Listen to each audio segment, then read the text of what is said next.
እቺን ሙስሊም አገባለሁ ብለህ ብትል ልጄ ብዬ ሁለተኛ አጣራ እንድትጠቂ። እለቱ እሁድ ነበር፣ ዕለተ ሰንበት። እኔና ጓደኛ አቤል ሰንበትን ጠብቀንም ቢሆን የማምላክን ደጅ መርገጥ የሰርክ ምግባራችን። ለወትሮ ቤተክርስቲያንን መርገጥ አይሳካልንም። ሰንበት ሲሆን ግን ተራራ ቁልቁለት እንኳን የሚያግደን አይነት ሰዎች አይደለንም። ቤተክርስቲያንን እንረግጣለን። ታዲያ በዚህ ዕለተ ሰንበት ነበር ምሳችንን አድርሰን ስንመለስ የተበሳጩ እናትና የአንድ ወጣት ልጅ ጸብ ቀልባችንን ጎትቶ ከመንገድ ዳር ያቆመ። እግዚአብሔር ምስክሬ ነው። እቺን ሙስሊም አገባለሁ ብለህ ብትል ልጄ ብዬ ሁለተኛ አጣራ እንድትጠቂ። እማዬ ቆይ ለምን አይገባሽም? በጣም ነው እኮ የማፈቅራት። ኧረ እንደው ጉዴ ስሙልኝ። ጭራሽ ብለህ ደግሞ ሙስሊም አፈቀርኩ ብለህ ትለኛለህ? ቆይ እማዬ ማፍቀር ኃጢአት ነው እንዴ? ደሞስ ሙስሊም ብትሆን ችግሩ ምንድን ነው? የሆነ ሀዚሟን አስነክታ ነው እንጂ ሃይማኖተኛ ልጄማ እንደዚህ ብለህ አትለኝም ነበር። ሙስሊሟን አፈቀርኩ ትለኝ። ይሁንልሽ እማዬ አልገባሽም። አሁን የንስሐ አባትን ጠርቼ ጸበል አስጠምቅሃለሁ እንጂ ለሀገር መሳለቂያ አታደርገኝም። ናግባ አሁን ብላ ወደ ቤት ጎትታ እያስገባችሁ ድንገት ተመለከተችንና ምን ተገትራችሁ ታፈጣላችሁ እንዴ ብላ በኃይል በሩን ከርሽማዋ ያጋጠመን ነገር አጃይብ ሆኖ ግርምት ቢያጭርብን ዝም ብለን ትንሽ ከተጓዝን በኋላ ታውቃለህ፣ በዚህ ሰዓት እንደዚህ የምታስብ አምባገነን አትኖርሽ ፍጹም አስቤ አላውቅም ነበር። እንዴት በጨፈን ሙስሊም አፈቅር ተብሎ ልጅ ይካዳል? እኔ ግን የታየኝ እናትየው ልክነት ነው። ማለት አንድ ክርስቲያን ሙስሊም ማፍቀር የለበትም እያልክ ነው? አዎ አግባብ አይደለም እኮ። ለምን? ሃይማኖታቸው ስለሚለያይ ያደጉበት ስርዓትና አምልኮ ስለማይፈቅድ። ምን አለበትሽ? ምን ችግር አለው? ተፈቃቀው ተሻሽለው መኖር አይችሉም? ምን ሆነሃል? አንድ ቤት ውስጥ ሁለት አይነት አምልኮና ስርዓት መኖር የለበትም። እንግዲህ አፍቅሯታል። እንግዲህ ፍቅር ደግሞ ብሔር፣ ዘር፣ ቀለም ሲመርጥ አላየን። የፈለገ ነገር ቢሆን አንድ ቤተክርስቲያን ውስጥ ያደገ ሃይማኖተኛ ልጅ ካልጠፋች ኦርቶዶክስ ሴት ሙስሊም ካላገባው ብሎ ይሙጥኝ ማለቱ የጤና አይደለም። ምን ሆነሃል? ፍቅር እኮ ምኞትን መከተል አይደለም እና ህለ በሚወጣ ጠንካራ ስሜት እንጂ።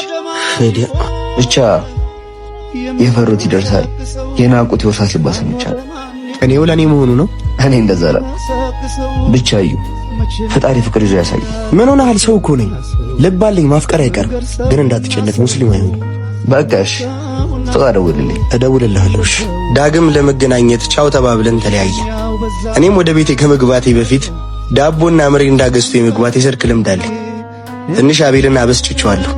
በሱ ተገርሜ የሰርክ ልማዴን ዳግም ለማድረስ ወደ ደንበኛ አብዲ ሱቅ ጎራ አልኩ።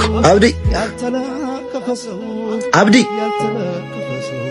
ወይ አብዲ፣ ለምን ልታዘዝ? ከአቤል ጋር የተከራከርኩበት ጉዳይ ብሎ ሳያደር ከፊት ለፊት አንድ ትልቅ ፈተና ተጋረጠ። ወይ አብዲ፣ ለምን ልታዘዝ? ከጓደኛዬ አቤል ጋር ያወራንበት ነገር ብሎ ሳያደር ከፊት ለፊት አንድ የውበት ማዕበል እንደ ፈተና ሆኖ ተጋረጠ። በሰላም ነው? ምኑ? ፍጻሜው ነው? እዛዜው ማለት እንዴ? የጮት መጋኛ እንዳገኘው እብድ ፍዝዝ ስትል ነው? አዲስ ስለሆንሽብኝ ነው። አብዲ የለም እንዴ? አብዲ የለም፣ እኔ ግን አለው። ምን ልታዘዝ? ምሪንዳና ዳቦ ስጪው። ምን ያህል ልስጦት? ክብርነቷ አክብሮቱ ይቆየኝና 4 ዳቦና ትልቁን ምሪንዳ ስጪ። ለቤተ ክርስቲያን ያስተማረችውን አክብሮቱማ አትስቶኝ አይባልም። ለቤተ ክርስቲያኑ ከኔ በላይ አትቀርም። አሁን አሽሙሩን ትተሽ ጠየቁሽን ስጪ። ይቅርታ፣ ዳቦ የለም፣ ምሪንዳውን ግን ላምጣለክ። ይኸው። ስንት ነው? ከቤተ ክርስቲያን አይደል የምትመጣው? በረከቱ ለኔ ድረስብኝ፣ እኔ እከፍላለሁ። አስፈላጊ አይደለም። ሲጋበዙም ቢማለት ደንብ ባይሆንም እሷ ፊት ምናቅ ስላልፈለኩ ከኪሴ 200 ብር አውጥቼ ሰጠኋትና ምሪንዳዬን ይዤ ሄድኩ። እንግዳ እኮ ነኝ፣ ቢያንስ አንተዋወቅም? መተዋወቃችን አስፈላጊ ነገር ነው። አሁን እንግዳ መቀበል ባህላችን አይደል እንዴ? እሺ ተዋውቀንስ አገር ታስጎበኘኛለህ? ንግግሯና የዋህነቷ ገርሞኝ ትክ ብዬ ያስጀምር። ደግሞ ወላሂ ታስታውቃለህ። አፍንጭ ልብ ሆና ነው። እሱን እንዴት አወቅሽ? ስሜት ከፊት እንጂ ከልብ አይታይማ። ኢዩኤል ይባላል። አይሻ በሽተኛ ፈጣጣይና ከቤት ቤተሰብ የሚያስጨንቅሽ ክብርሽ ነው። ባጠባሁት ተውቼ ልጄ ወጥቼ እኮ አይደለም፣ አትፍረድብኝ። አልፈርድብሽም። ልጅሽ ተብዬ ከማሸማቀቅሽ እኔ ምን ምኞቴ ልኖር። ተይ። እኔ ሰዎች ጭቅጭቃቸውን መቼ ነው የሚያቆሙት? በእናትህ ፈተናጋ የውድ ድንበር እየተጓዘ እናቱን እንኳን መስሎት ፍቅር አይደለም ድንቅ ፍቅር። ልጆቼ ልጄ ናስ ምን ገጠሙት እናቴ?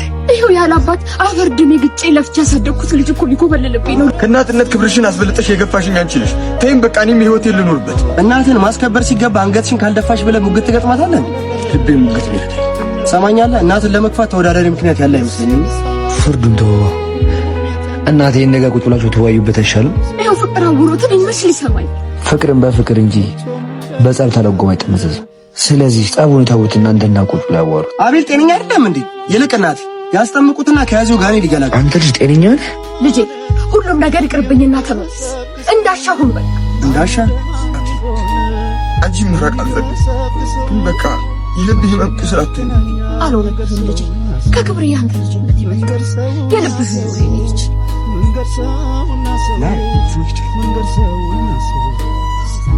ይሄ ማለት ከፍተው ይሄው እናትየውንም ተጠናወታችሁ። ምን አይነት እናት ምንም ጤነኛ አይነት ሰው አይደለም። እንዴት ማለት እንዴ? አንድ ሙስሊም ሴት የክርስቲያን ጓደኛ መሆን የለባትም ባልኩኝ እንደ እብድ መቆጠር አለብኝ? እይ ጓደኛዬ፣ እይ እንዴት ነህ? ሀገሬን አስጎበኝሻለሁ ብለህ እኮ በዛው ጠፋህብኝ። ትተዋወቃላችሁ? በጭራሽ አላውቃትም። ወላሂ ውሸቱ ነው። አንተ ትናንትና ሱቅ አልተዋወቅንም? ሊያስደነግጥሽ ፈልጎ ነው። አቤል እባላለሁ። አይሻ እባላለሁ። ከረሴ ከመጣሁ 3 ቀኔ ነው። አዲስ አበባ በቅጡ አላውቃትም። ጓደኛሞች ናቸው። አታስጎበኙኝም? አረ ችግር የለውም እናስጎበኝሻለን። በጣም አመሰግናለሁ። አዲስ አበባ እናት መንቀሽቀሽሽን በልክ አድርጊው እንጂ። ምን አጠፋው? ቆይ አንተ ምን ሆነ ነው? ጓደኞቹ ነኝ እንጂ ሌላ ምን አለች ነው? ወይስ አንተ ሌላ ነገር አስበህ? አይ በቃ ተውት። በእኔ ምክንያት እንድትጣሉ አልፈልግም። ትንሽ መነጫነጭ ስለሚወድ እናስጎበኝሻለን። አታስቢ፣ ጓደኛሞችም እንሆናለን። በጣም አመሰግናለሁ። ማን ነበር ስምሽ? አይሻ። ይኸውልሽ አይሻ፣ መንቀሽቀሽሽም መለጣጠፍሽም የሴትነትሽም ሆነ የሃይማኖትሽ ወጋ አይመስለኝም። ሰከን በይሽ። ጓደኛ እንሆን ማለት ኃጢአት ነው? ይኸውልሽ እኔ አንቺ ጓደኛ መሆን አልችልም፣ አልፈልግም። ድጋሚ እንዳትከተይኝሽ። አታዩ፣ የራስ ጉዳይ ነው፣ እንዳትከተይ። አይነትም አልበዛው የገበታ ሽራት አይነትም አልበዛው